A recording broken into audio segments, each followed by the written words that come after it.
Hello there, I'm Ryan, and welcome to my channel, Analyze This, Mr. Bond, where I discuss the adventures of James Bond 007 and dig for what lies beneath the surface. Today, we are digging into the Bond marketing machine, and in particular, what the Amazon takeover of Bond means for marketing and brand partnerships in the future. In order to have this conversation, I needed to bring some folks alongside with me, and you're going to know these faces very well. First up, we have America's #1 Theo James doppelganger. That is Luke from God. Bond's. And go ahead and say hello, Luke. I need to lose like at least 30 pounds or just gain it in muscle. But I really, really, really appreciate the comparison. I will take that any day of the week. You just need to do the cut, man. Like, and then you'll be I know. trim. You'll have the mask. You've got it all there. You just need to. This doesn't help. Yeah, that doesn't help. It doesn't, and I'm right there with you. And Luke and I are going to be joined by another friend of ours, and you know this person very well. This is the ringleader of the James Bond fan circus, the one, the only, David Zaritsky. Oh, hi guys. I thought we were drinking. What happened? Well, I'll join you. Cheers. Cheers, everybody. Ryan, thank you for having us along for the ride. Thank you for inviting us into your sandbox. Oh, it's honestly a pleasure. Given that my channel is largely me just talking at a camera in the quiet of my home, it's lovely to have someone actually talk back for once. Oh, thank you. And of course, these are conversations the three of us have already been having on the side just as friends. It felt like an organic step to bring the three of us together to just have these conversations out loud, because I think these are conversations a lot of Bond fans are having at this time. So I think it's the perfect time to have this. I want to start really in the past here, because Bond's been with us for a long time, and I want to look back at what marketing has looked like for the Bond series overall, because in many ways, the James Bond franchise was the first true blockbuster franchise. A lot of times in film history, they look back to the rise of Star Wars and Indiana Jones as the rise of the true modern blockbuster, but James Bond was there in the 1960s, and I think we need to kind of look back at that and see how the marketing machine has changed from the beginning until now. And I think the best place to start there is just with our personal experiences of how we've seen the Bond brand evolve over our experience with this series. And I want to kick the ball over to you first, David, because with no slight intended, you've been with the Bond series a little bit longer than Luke and myself have, and therefore might have a little bit more wisdom to bring to the table in this conversation. So, how have you seen the marketing and broader brand energy of Bond change over the course of your experience with the series? Age is no definer of wisdom. But it has changed. I mean, the interesting thing is, although I was born in 1968, so I could say that I was born amidst sort of the latter portion of the Connery craze.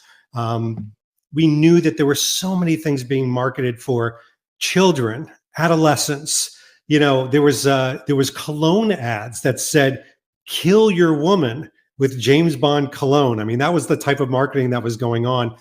When I really could reflect on Bond and the way it was being marketed during the Roger Moore era, for example, it was everywhere. We had stickers in Wonder Bread, for example, even through Octopussy.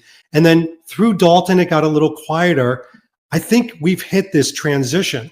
It wasn't until, for me at least, I could really remember Bond being marketed during the Pierce Brosnan era, which I know you both remember. Luke, you sidled right alongside the Brosnan era, but that's the era where I saw it being marketed from a lifestyle standpoint. So even the toys were spy gadgets that you can use in your everyday life. And for many people, it was the first time that people were engaging on the sartorial essence of James Bond, the whole idea that James Bond could be a character that helps you to refine you. your lifestyle, and marketers smelled the revenue behind that. So it's really hit a transition from toys, adolescence, simple toiletries, all the way through to lifestyle, and here we are today. Wow. Well, that is an The journey. elegant recap. That's an elegant Oh. recap. Luke, now you have to follow that. So what was your experience with the Bond series? Like me, if I lead you, let me lead you a little bit here, Luke. Like me, I think the GoldenEye video game and the Brosnan era was like huge for both of us. But what was your experience of Brosnan transitioning into the Craig era? So yeah, for me, obviously GoldenEye 64, like you said, was huge. I've brought that up in anytime I've done a video surrounding Pierce Brosnan or any of Brosnan's films, or even just Bond fandom. I have to credit that. Absolutely. It introduced me to the series. And like David said, I think it was different. You know, I look back and I do see toys, like the attaché case and these different things that were around in the 60s and 70s. They didn't really seem to have that for us, but I always reference going to the airport in Detroit and you could buy the die-cast Aston Martin there, or the Thunderbird, like any of the Die Another Day cars, the Jaguar. It's unheard of now. I mean, it's like Target's got a couple Johnny Lightning cars, and of course the addition of the Lego DB5 is huge, but other than that, it's now definitely, like David said, it's a sartorial thing. It's a more elevated, luxurious kind of, I think it's geared towards the lifestyle more than I guess you could say collector's items or things like that. So, but definitely the Brosnan era. I mean, for David to say he noticed it in the Brosnan era, I think you and I might be able to say, Ryan, we noticed a bigger step with Craig. You know, we might have felt that kind of lack of substance for Brosnan, but it was obviously more than previous iterations. But for us, it was jumping into Craig was when it really took off, or at least for me. My experience echoes that a lot, Luke. I mean, we're close. I in terms of our experience and ages, I remember transitioning into the excitement of Bond, and it was the combination of the GoldenEye video game and the advertising campaign for Tomorrow Never Dies that really sunk its hooks into me pretty quickly. And I just remember the feeling of being at the age I was at, you know, where were all the Bond action figures? You had lots of Batman action figures. You had lots of other action figures. That wasn't there. So that was like a question I had. So if I saw anything Bond related, it was cool in terms of toys. I remember I was in high school at this point, but I remember when I went to London with my family and we went to Harrods and they had like the Corgi DB5 and all the vehicles. And I was ecstatic at that point because I hadn't been able to see those at a store in America. Sure. But I do remember seeing Bond everywhere. Like when Tomorrow Never Dies came out, it was on like every magazine in the store. I had, you know, bought so many Tomorrow Never Dies magazines. I wish I had kept them. I had like a stack this deep of all just different magazines covering Tomorrow Never Dies. And it was on TV. I remember seeing the ads everywhere. That's why I got hooked on it. It really was the advertising got me about Bond before anything else did. I think there's something very conscious to that, Ryan, because one of the things that we have to take note of, like we're talking about the outskirts of marketing. Internally speaking, I think that early on in the 60s, 70s, 80s, and even the 90s, Bond as a corporation, as a business, we're desperately trying to create Bond as an inclusive character. I want young boys to be involved. I want girls to be involved. I want men to be involved. I want their spouses to be involved. It changed in the Craig era. I mean, with the new powers that be, they really wanted it to be an exclusive, not inclusive, luxury brand with high-priced items in a lot of cases. And they wanted it to be just out of the reach of the normal person. I mean, this was a very conscious move to do them to create a luxury brand about Bond. I can't tell you if it worked or not. I can't imagine it brought more people into the Bond circle, but it was a conscious move on their part. Mm. And that's a great point because I think that's a question that we all the three of us have to ask, because I think that shift worked on all three of us to one extent or another, right? The they sold a fantasy in the Craig era that all three of us have bought into. On my Instagram today, I did a post today about how I got the Tom Ford Snowden sunglasses from Spectre, right? This legacy continues to live on in Bond fandom, where these pieces of luxury brand alignment for the Craig era, which really picked up, I would say, in my memory, more around like after Quantum of Solace, where Tom Ford really came on board, and in that bridge to Skyfall, it worked on all three of us. So do you have complicated feelings about your personal relationship to that luxury thing? Or are you fully for it? Because I kind of, if I'm honest with myself, I love the luxury side of Bond. Like, I love feeling like when I'm doing a Bond thing or have a Bond item, it is like the height of luxury. There's something really appealing about that to me, and it's continued to work its magic even today. So that's just luxury marketing 101. So how do you guys feel about your personal relationship with that kind of Craig era luxury shift? Luke? Obviously, I don't mind it. If you see my outfit here, not something I shy away from. But you know what I've done? And David and I have spoken about this many, many times, is I will have Bond introduce me to a brand. If I really, really like what he wore, like I absolutely love the way the Connolly looked on him in No Time to Die, it's something I will invest in. You know, it's not more so like, oh, I got to get this, and this.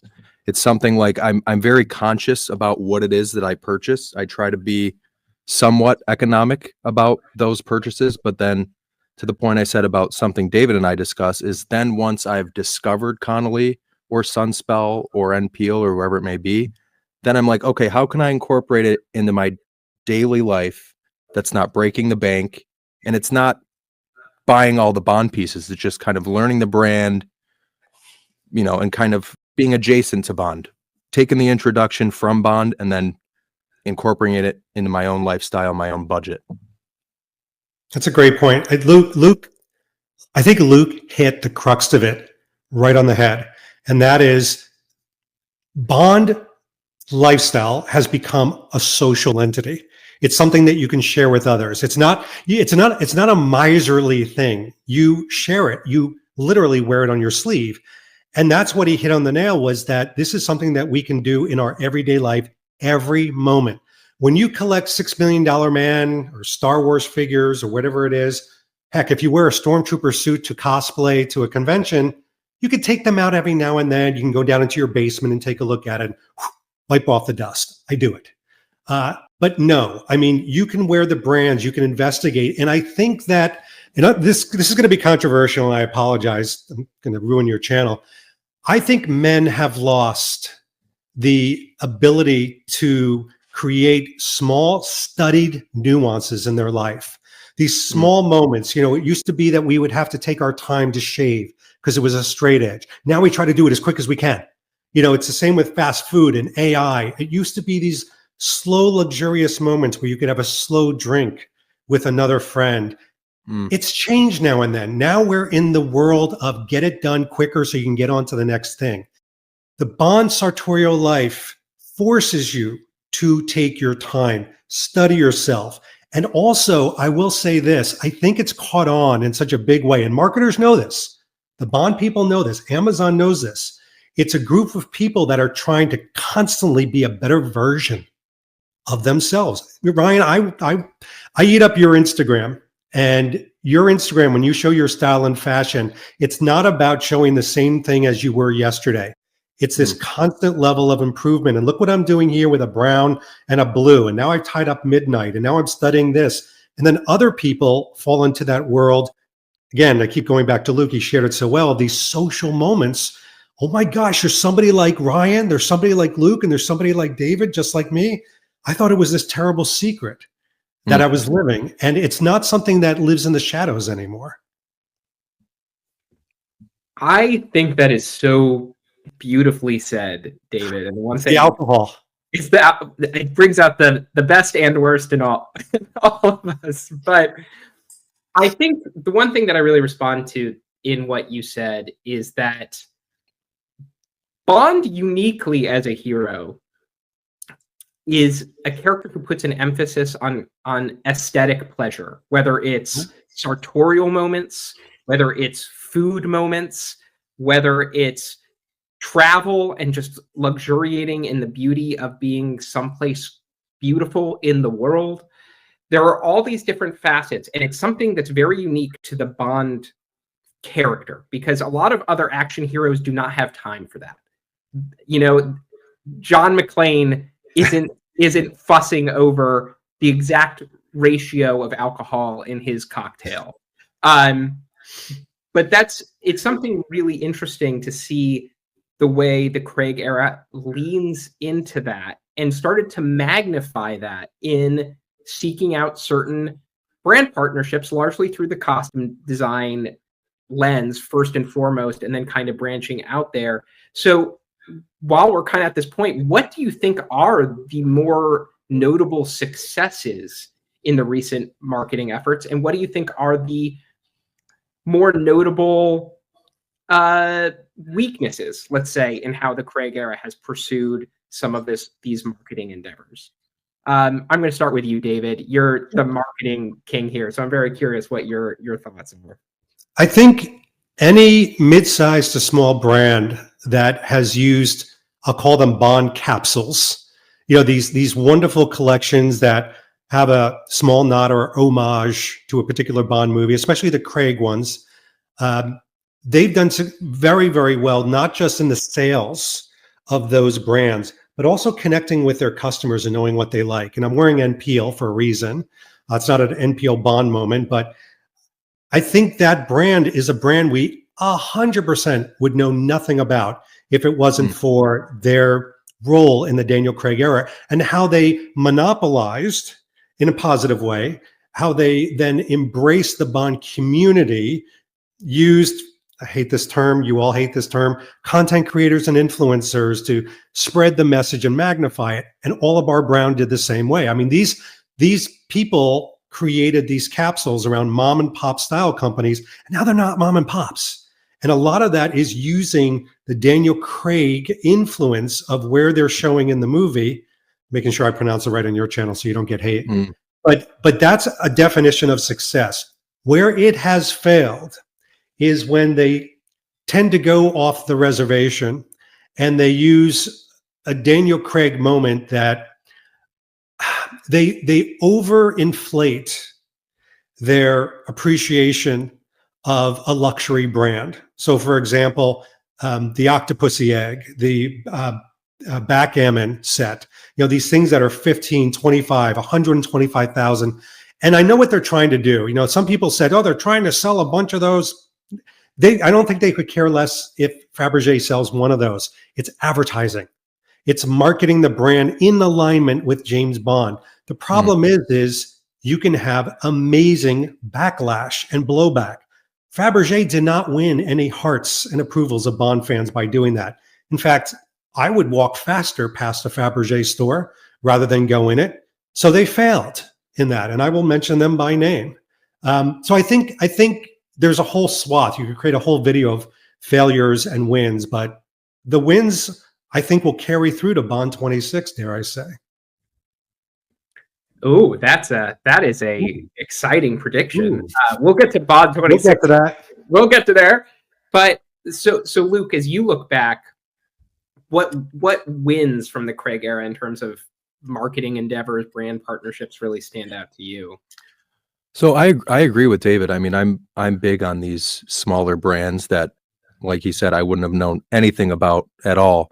And I think the fails, if you will, or the misses would be something like, and I hope I'm kind of answering this in the right way, but like the Heineken kind of like overt like brand, like product placement. I think Bond fans aren't really big on the product placement. Omega and Aston Martin are different. It just seems like it's ingrained in Bond at this point. But something like I'm drinking a Heineken, and then I think that is kind of how they missed. I think that takes it from, like, I notice if I'm watching a show or a movie or listening to a conversation and I hear James Bond get brought up, I think like, oh, they know about James Bond, even though it's like one of the biggest things ever. There's still like this weird indie underground feel. Like it's like not as popular to be a Bond fan as it is for something else. So when I see them do something like that, I immediately think like Marvel or with like Audi, or, you know, it's just like almost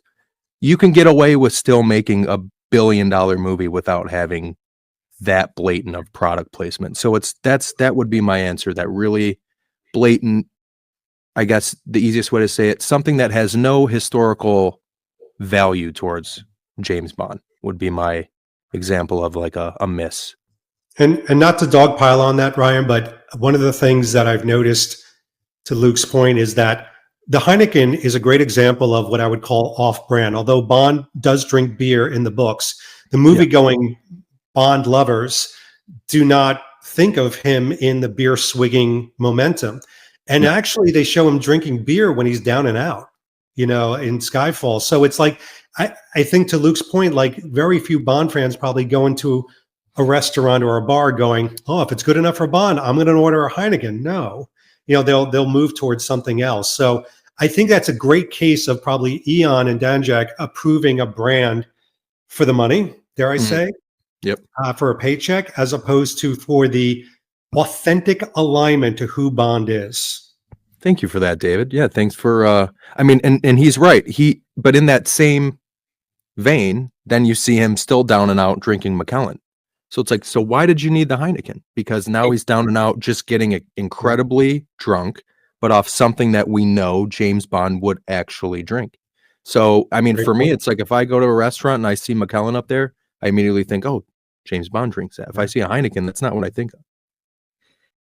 And I want to say, I don't think it's just that James Bond has expensive taste. He does, but I think it's also that he has particular taste. And Heineken is such a everyman's beer brand in some ways that it feels like a slight misalignment. We would expect Bond to go with a little bit more of a unusual choice, something a little bit more. Even a Stella would have been more aligned with what I think of as the Bond identity. But I will say this: the Heineken partnership gave us some of the best Bond commercials of the Craig run. Yes. So I don't want to be too down on it, because those commercials were some of the better like bits of TV commercial advertising fun that we got during the Craig run. And I kind of enjoyed that facet of it, but I also agree that there's like, it worked really well when the brands felt tied to the ethos of the character. And in my part for calling out a success, I think there's a complicated feeling about this. Matt Spazer might come on and have complicated feelings I'm about to say this, but the ongoing partnership with Tom Ford ended up being both a really successful thing for Tom Ford and a really signifying, defining aspect of the Daniel Craig persona, presence, and style.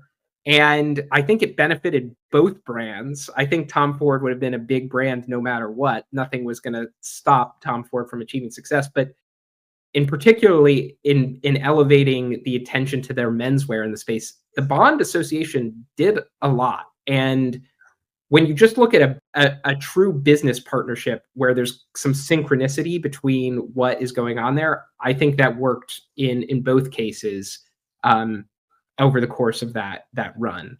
But you've outlined a delineation I think is important. I mean, I will agree with you that Heineken gave us some of the best commercials around Skyfall, some of the worst commercials around No Time to Die.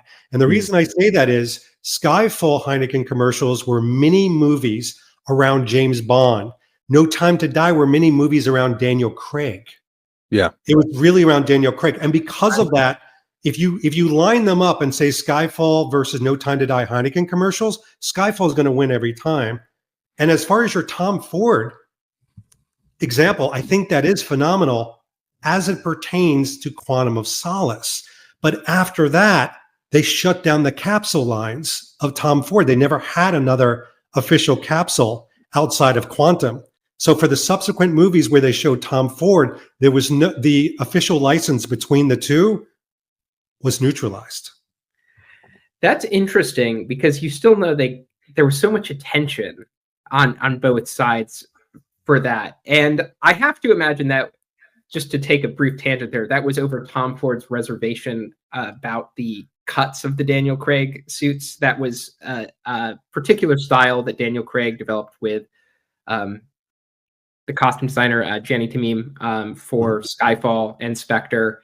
And it was very clear, Tom Ford was very clear, and also Jenny Tamim has been very clear that that was a cut that was not the Tom Ford cut. The Tom Ford cut, if you look at it, is more like what you saw in Quantum of Solace. Yeah, the O'Connor. And I have to imagine that was probably some personal reservation on Mr. Ford's part. However, it nevertheless, even if it was unofficial, there was some weird synchronicity that carried forward there that was just kind of like in the ether, that has continued to, especially in our fandom. Like people are still scouring for some of those Tom Ford ties. And pieces like that have just kind of embedded themselves, at least in the Bond consciousness, and still kind of added this aura of Bondness to the Tom Ford brand in terms of what a man looks like in a suit and what it means for a man to have a Tom Ford suit and that kind of presence. It's a different feeling than you would have gotten from Tom Ford if he had just stuck to his reputation from Gucci and YSL and that sort of funky retro 70s aura. But so let's just talk about the elephant in the room at this point, because I think we talked about the Craig era and what was past. Amazon's here. Amazon has come upon us and has taken charge of the Bond franchise in a major way. Creative control of the Bond franchise was ceded from Eon Productions over to Amazon. Everybody is speculating like madmen about what the future holds. But I think I want to take one moment for an intellectual exercise that I don't think Bond fans do very naturally, because I think Bond fans want what they want. And obviously we're always focused on what we want first. But I think there is an intellectual exercise that I'm very curious for the three of us to do together, which is, if we put ourselves in Amazon's shoes, and we've spent a lot of money to acquire the Bond property, the Bond franchise creative rights for Bond 26 and the next few films, what is in Amazon's best interest? What is in our best interest to do with this Bond property, with the marketing, with this, all the opportunities that are here? In many ways, you could take Bond in any way.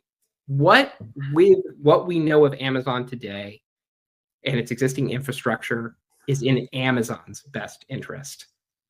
Do Luke first. Luke, you're up, buddy.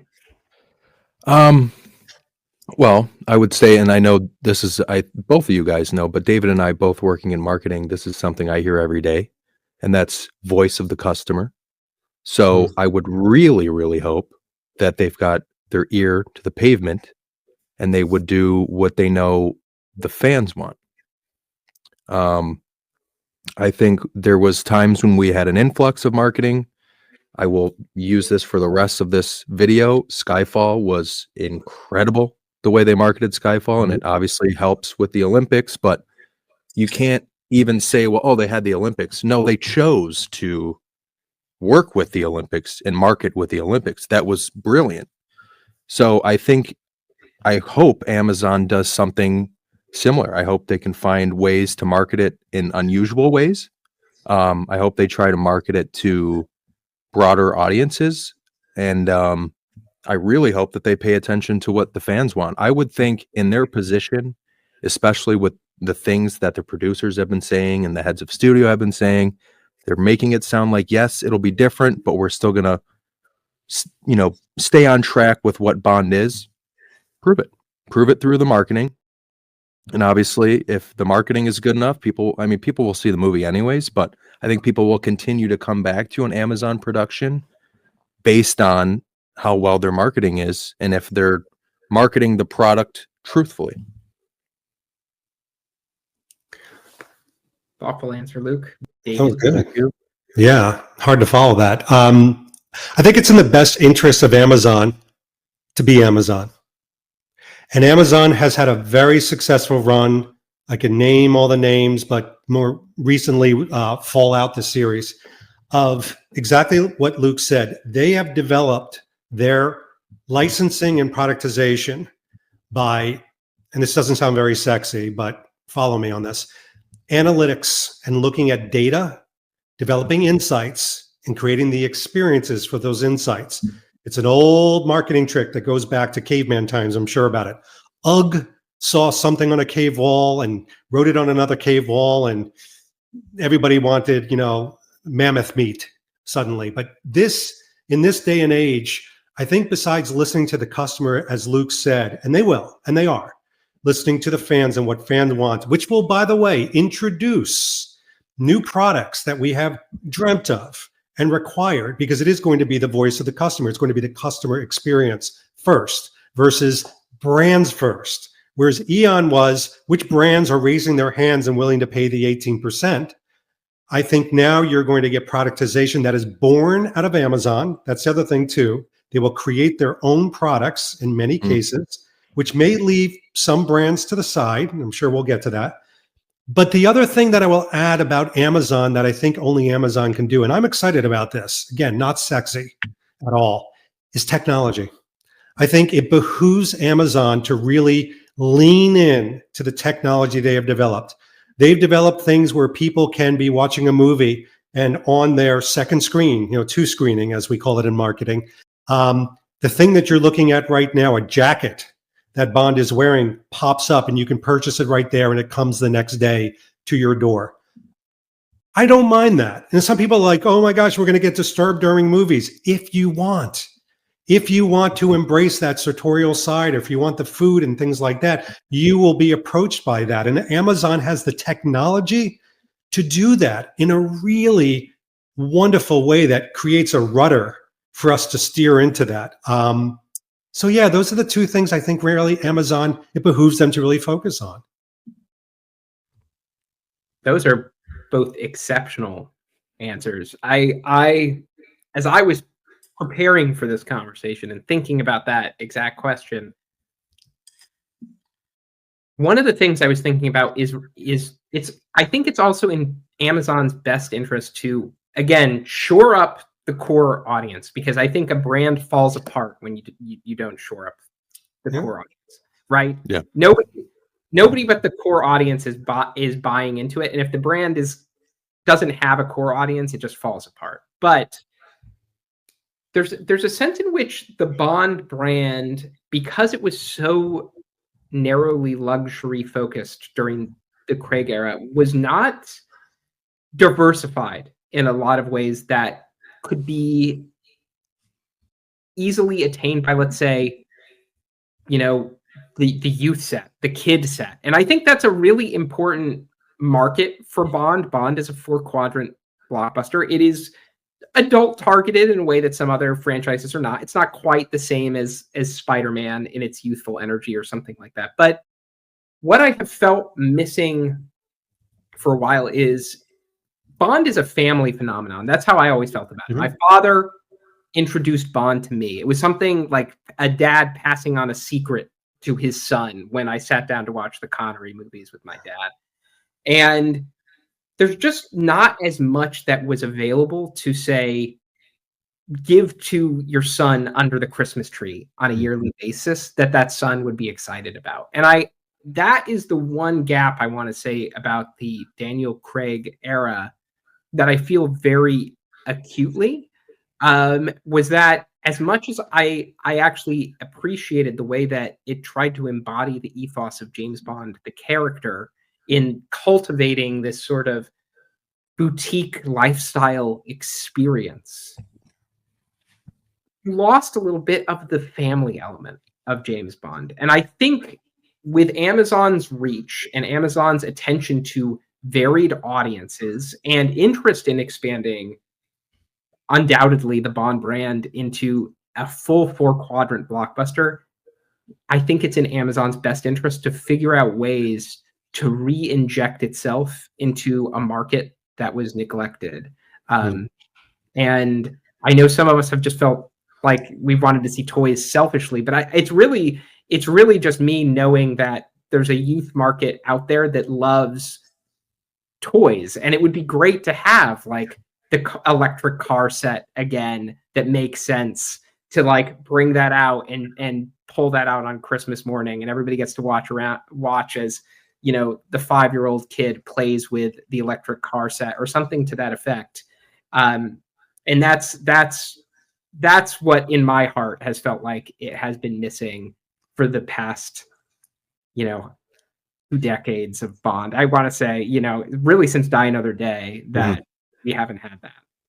Two areas, Ryan, that dovetail off of what you're talking about with the family and with the younger generation being wooed, if you will.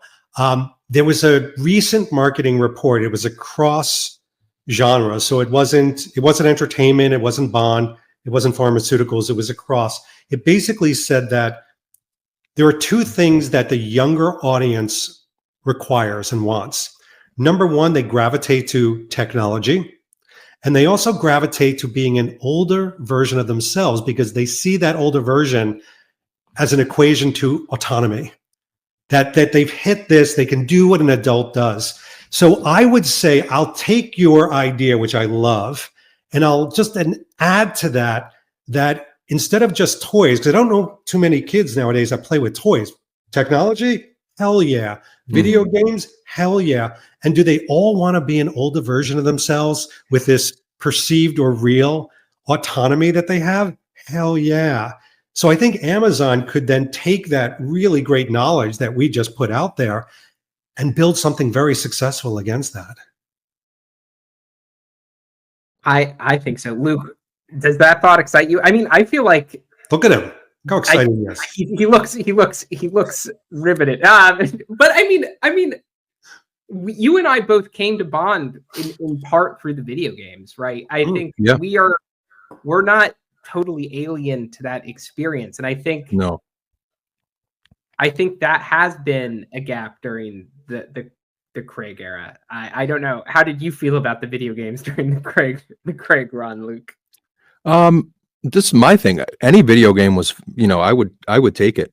I mean, all the Nintendo 64 games, Xbox games, they were all great. But to David's point too about the technology, I truly believe Amazon will take that game that's been in production for however long, and they will make sure it gets finished.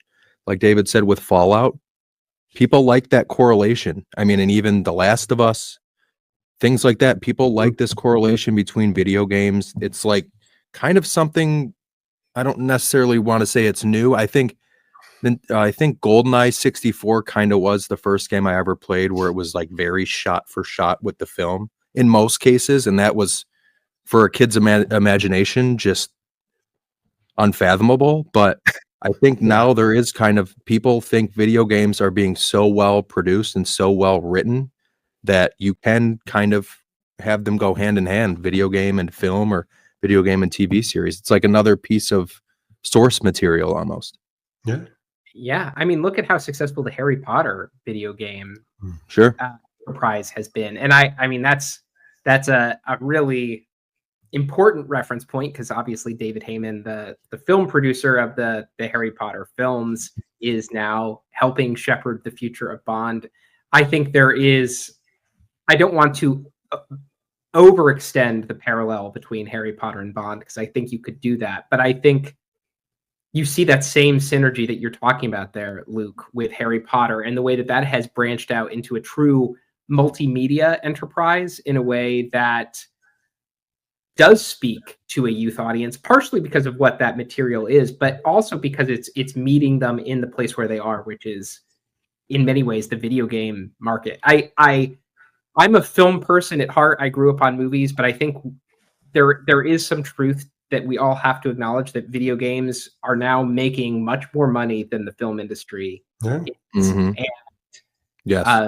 are in many ways the future of a lot of media culture, storytelling. Yeah. I mean, good example with the Hogwarts game that was created by Portkey Games. So that's a Harry Potter brand. It's like all within the one brand. And I think Amazon would love to be able to just make, to me, that is the one form of content I wouldn't be upset with. I wouldn't say there's too many James Bond video games. Maybe series or spin-offs, sure, but video games, You want ones where they don't put people to sleep, right? Like the Apple one? that one I never even downloaded that's the exception for sure. But if it's more games like GoldenEye or Tomorrow Never Dies or World Is Not Enough, whatever they had, those were fun to play. Yeah. Agent Under Fire, Nightfire, those were incredible games. There was so much fun. I would love to see Amazon just open the floodgates in terms of video game Bond partnerships. Obviously, there's the high-profile one, Project 007 from the Hitman game developers, but I would love to see that door really open because I think there's so much fun to be had there, and it just really fills the gaps. But I think that's all really exciting. That's all the possibilities we have there. But how do we think we're going to see this acquisition impact what's already standing, right? The brand partnerships. We have big brand partnerships. We have partnerships with Aston Martin, Omega, these mega big contracts that span multiple movies. I'm sure the Heineken contract, I don't know the details of the Heineken contract, but I'm sure that even is in. Mind you, what does Heineken own? Red Stripe. So like, why did we choose Heineken? You could have gave the guy a red stripe. Continue. I just had to say it. Come on, guys. You're speaking for all of us.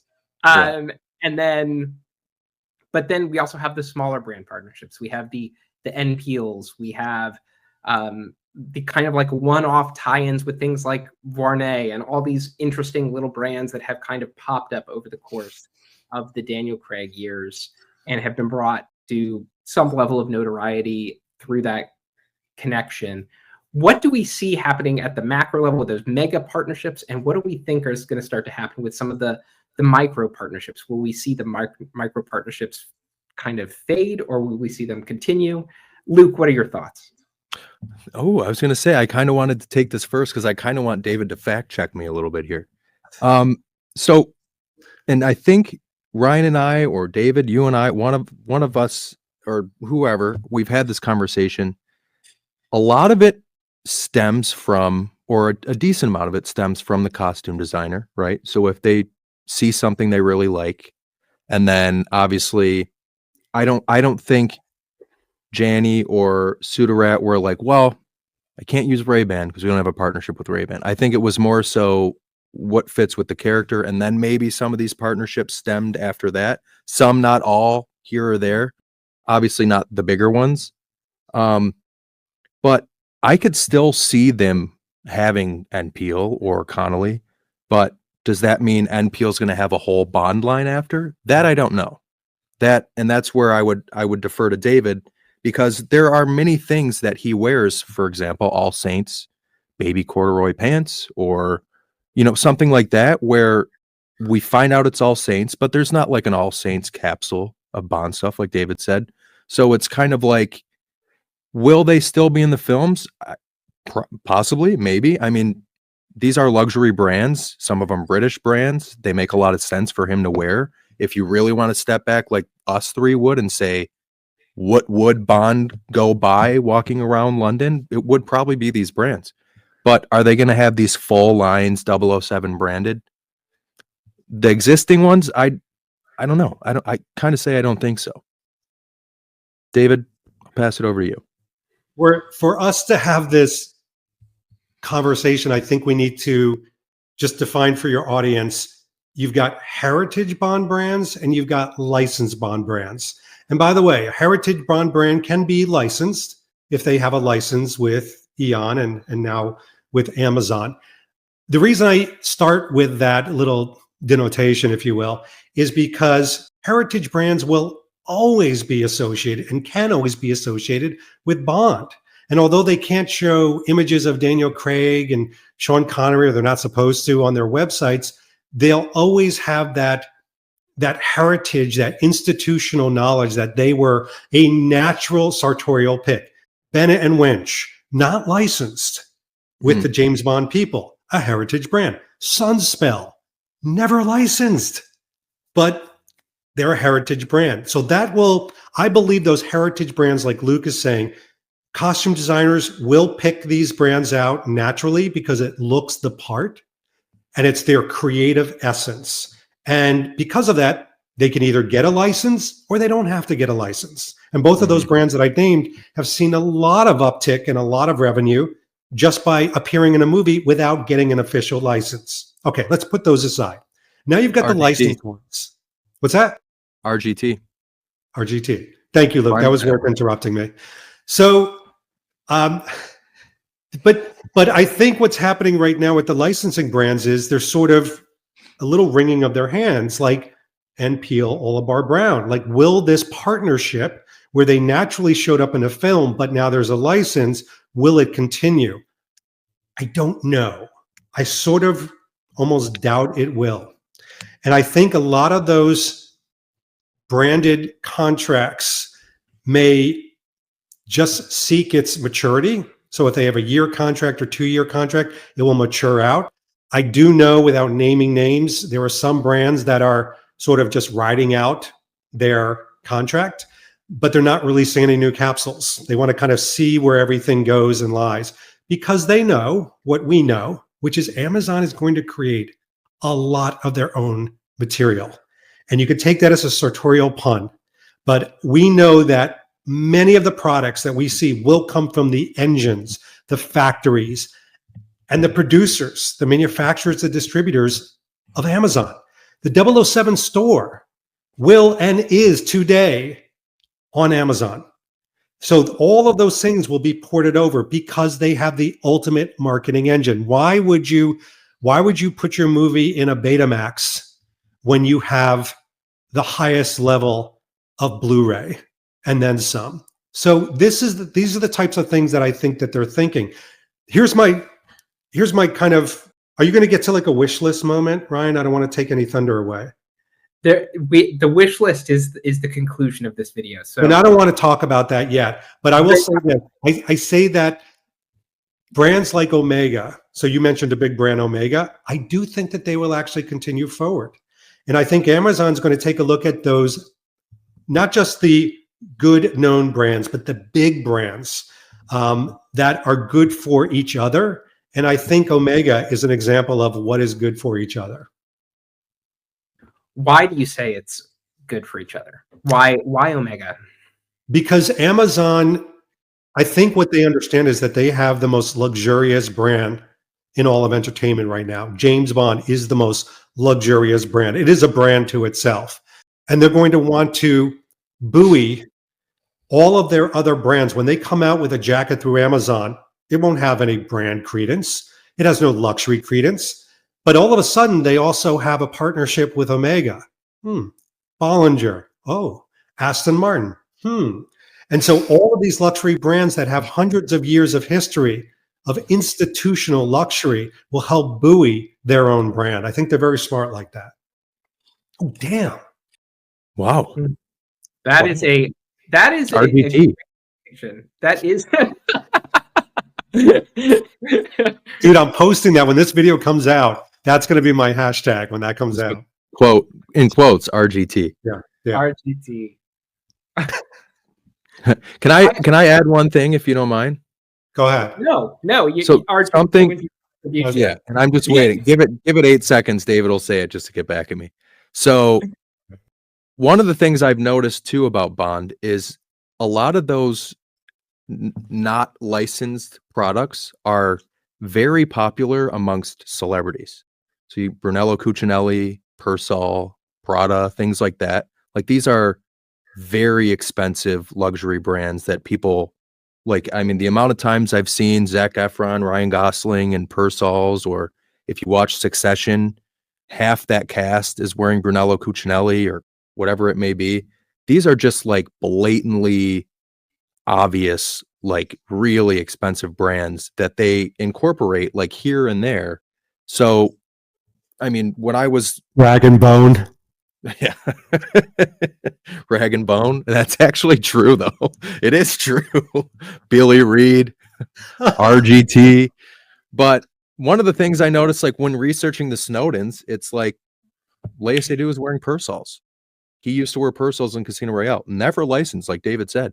But Persol is a huge brand. I'll go to work, I'll see people wearing Rag and Bone, but I'll see people wearing Persals for Fact check, Persol was licensed. but licenses in a 007 version of a Persol. That is correct. I have them. What? Two movies. Yeah. Die It says Another Day 007 and on it? Casino Royale. It has 007 on the arm as well as the case. See, and Brian and I are both. I had no idea. I'm honestly taken aback by that. I believe you because I'll take pictures. how else could you Yeah. be? How could you possibly be wrong about that? But that is. Well, there you go. That's why I let him fact check me. That's what we're here for. Doesn't bother me. But you see what I'm saying? Brunello Cucinelli, Persol. Eventually, there's brands that are in the films that are wildly successful, very popular, that aren't there because they paid to be there. Just the costume designers. Now, this is the best video of 2025. This is going to get nominated for a Golden Bullet Award. You'll see. You'll see. Do I get like a? Is it kind of like a outstanding ensemble? Like, do all three of us get nominated? Are there going to be three it's Golden like the new Bullets? Oscars category, best stunts. We just have to jump. Yeah. Just have Ryan Gosling stand there with this too. But that was the point I wanted to make. There's a ton of brands that really successful, popular among celebrities. You see them in other films, and they're in these films too, just not screaming. So that's an interesting. This conversation took a turn that I wasn't expecting. So I think it hadn't occurred to me that Amazon being in charge might mean that we actually see a little bit more of what we've called the heritage brands, but also brands that just have a lot of heritage in general, like Macallan, been around for a long time. These institutional brands, actually a resurgence of that, as opposed to maybe some of the younger, smaller boutique brands.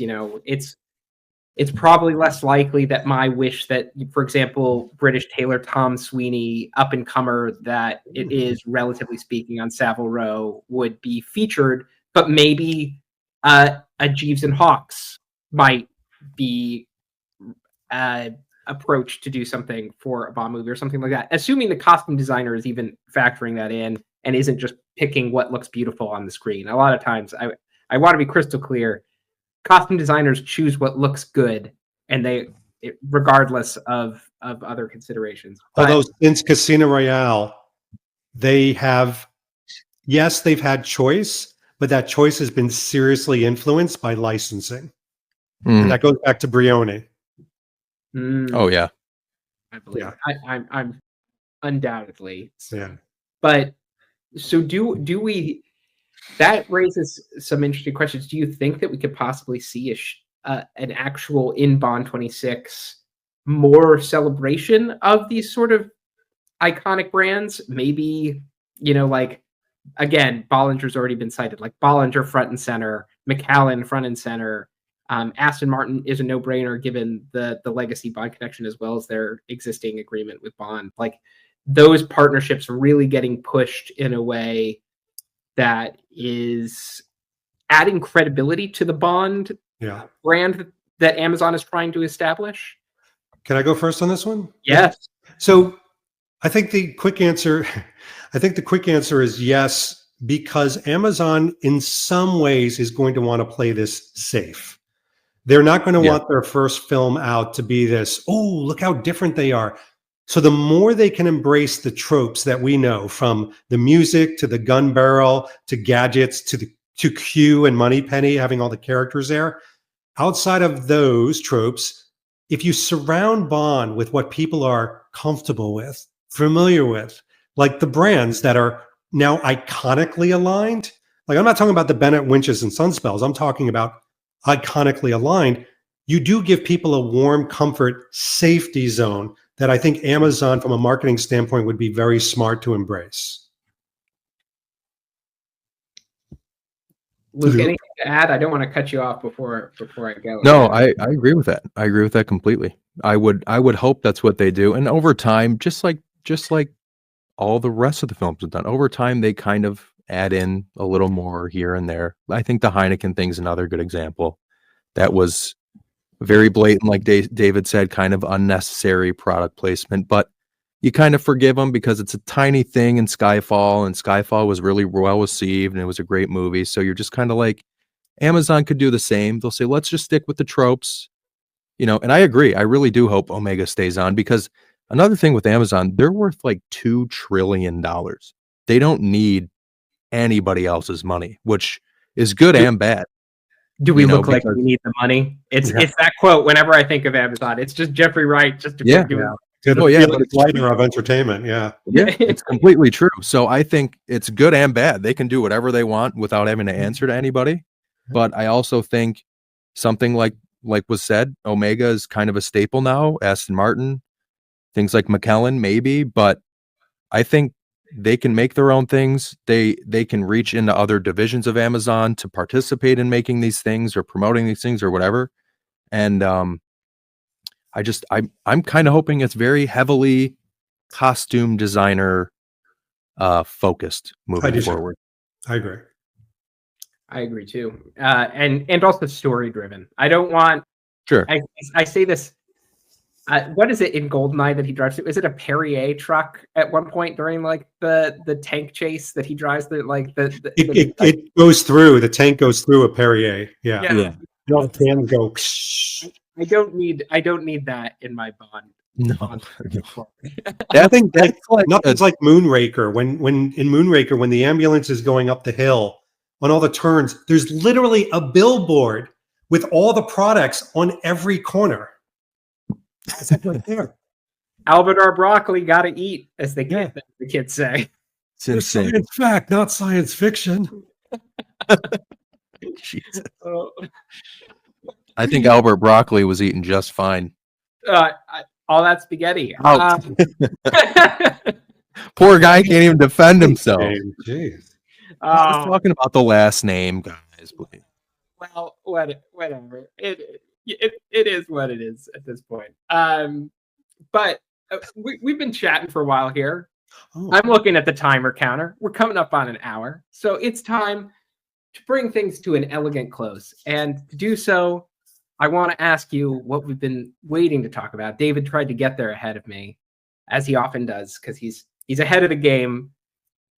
If you could just be selfish, be as selfish as you possibly can be, what do you want to see as tie-ins, as marketing tie-ins, brand partnerships for Bond 26?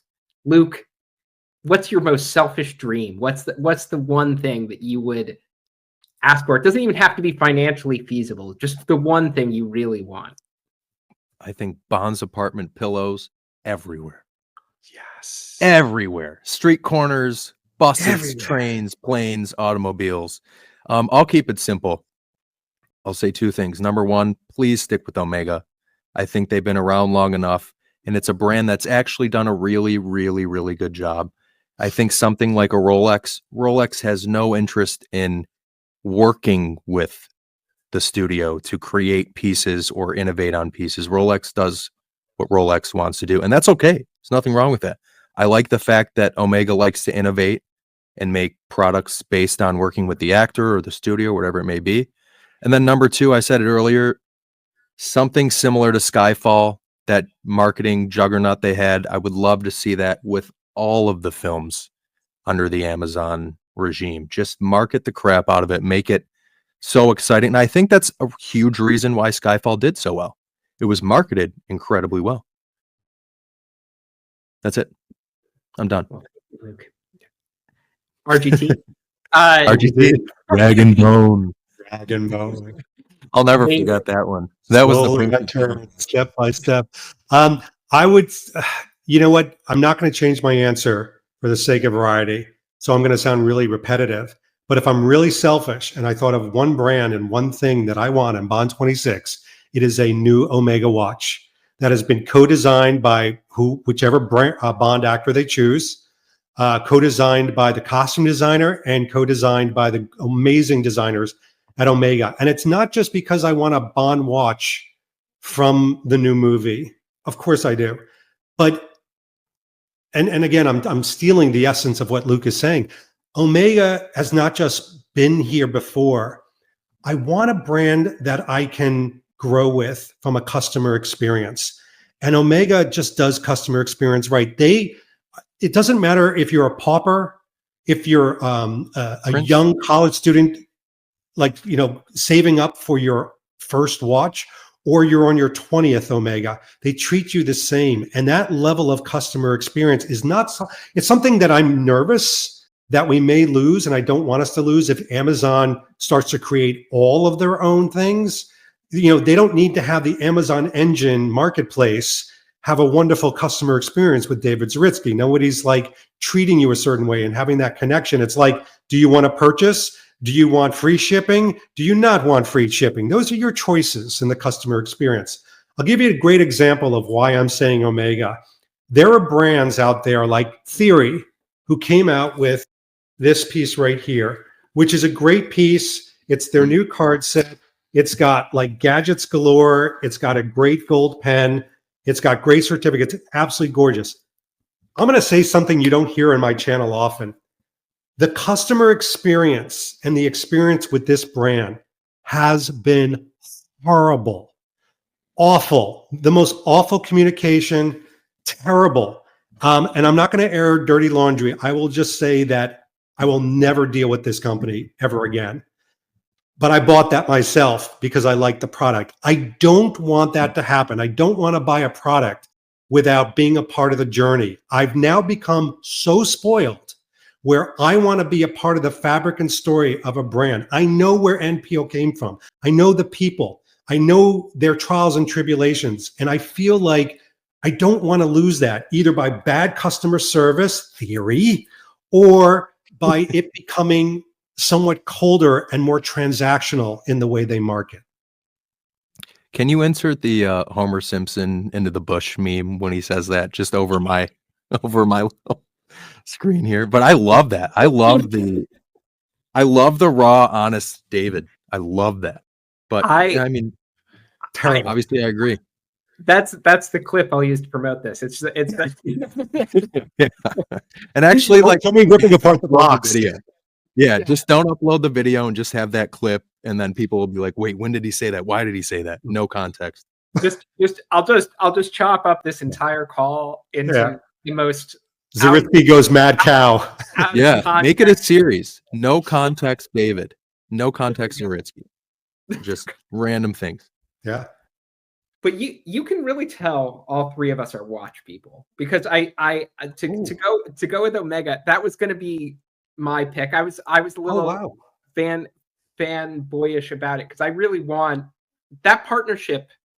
Has been so good, and there have been a lot of conversations about, is Bond a Rolex man, is Bond an Omega man, and Bond has had the association with Rolex, and it's established. But Omega was my idea of a Bond watch when I became aware of Bond, and it has so embraced that connection to Bond to the point where for 30 years now, Bond and Omega have been inseparable.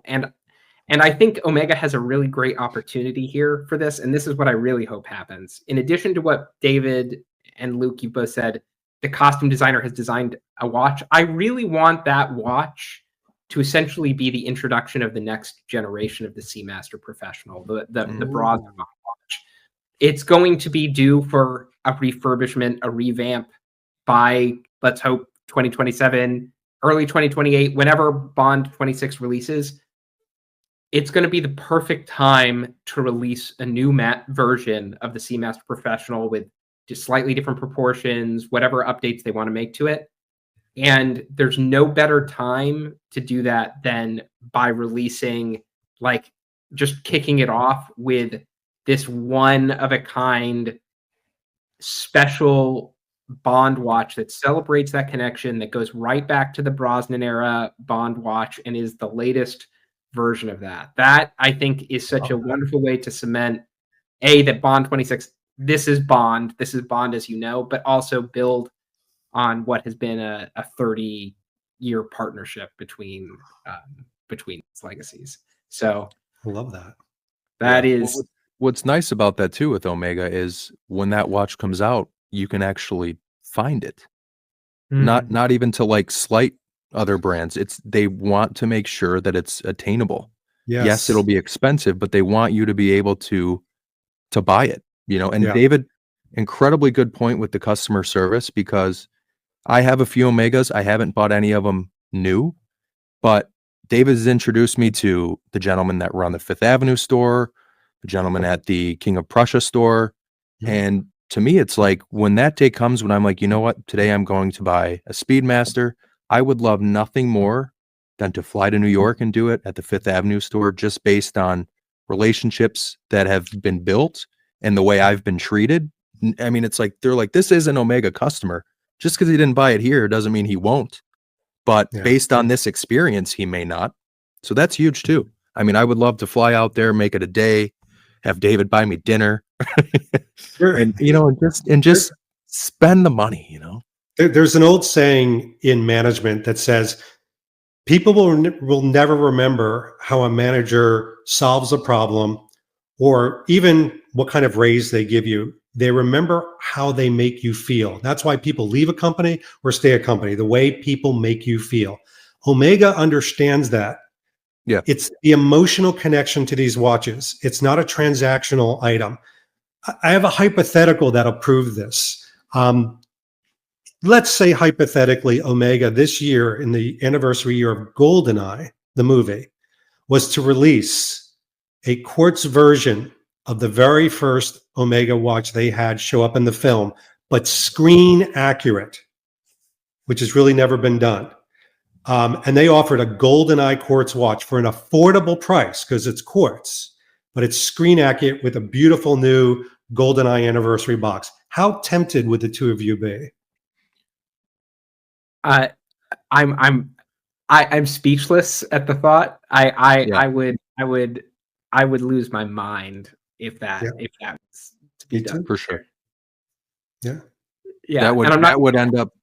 I mean, there's been multiple watches that I've toyed around with. Like, I like the no date Seamasters. To your point, Ryan, that's something that they're starting to kind of trickle into some different concepts. I like the new black dial Aquaterras, and I really love Speedmasters. But if they did that, I think all three of those would go out the window, and that would have to be my first brand new Omega. Would be that. That would just be unbelievable. So, David, if you know something, tell me so I can get my affairs in order. Hypothetical. Praying to the Bond gods. He's the best and the worst all at the same time. It's like how does he manage? Awful. But we love you. David knows too much. I know nothing. And can mislead us all because we just project all our hopes and dreams onto what. Let me just flush them down the toilet. Oh, Ryan's closing. But I think this has brought us to a nice close. One thing that I've thought about here as we kind of just wrap up what has been a conversation about anxieties, hopes and dreams, a realistic, I think, assessment of the landscape. I think one thing that Bond fans can anchor into as we look forward to Bond 26 is that if anything is possible, and I really think anything is possible right now in the unknown of Bond 26, we're at this wonderful moment where we know it's coming and we know nothing about it. We really know nothing about it. So everything is on the table. So that means not a lot of Bond fans have skewed in a negative way. And I've wanted to say, no, you should skew in the positive way. If anything is possible, that means every positive thing you have possibly hoped for Bond 26 is theoretically on the table. So the unknown isn't something to be afraid of. The unknown is the unknown, and it contains the full spectrum of experience. So you're a very psychologically advanced human being. I applaud you. Amazingly so. Good for you. Well, thank you for the validation. The validation. But Luke, thank you for joining me, buddy. It's always been great. Thank you for having me.